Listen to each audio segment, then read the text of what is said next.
वांगी तालुका कडेगाव येथील सोनहिरा कारखाना परिसरात टायर पंक्चरच्या गाडीवर काम करणाऱ्या नामदेव प्रल्हाद शिंगे वय वर्ष 30 राहणार नरसिंहपूर तालुका वाळवा याचे मैत्रिणीबरोबर प्रेमसंबंध असल्याच्या संशयावरून ऊस तोडणीच्या कोयत्याने वार करून निर्घृण खून करण्यात आला।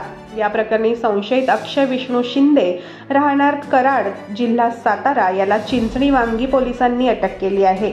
पोलिसांनी दिलेली माहिती अशी की संशयित आरोपी अक्षय शिंदे हा त्याच्या मैत्रिणीसह सोनहिरा कारखान्याजवळ असणाऱ्या आदम रज्जाक तांबोळी याच्या मालकीच्या खोलीमध्ये राहत होता, तर मृत नामदेव शिंगे हा कारखाना परिसरात पंक्चर काढणाऱ्या गाडीवर चालक म्हणून काम करत होता।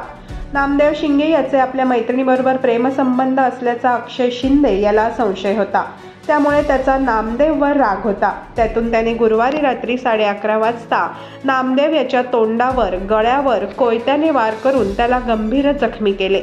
जखमी नामदेवला रुग्णालयात उपचारासाठी दाखल केले, परंतु उपचारापूर्वीच तो मृत पावला।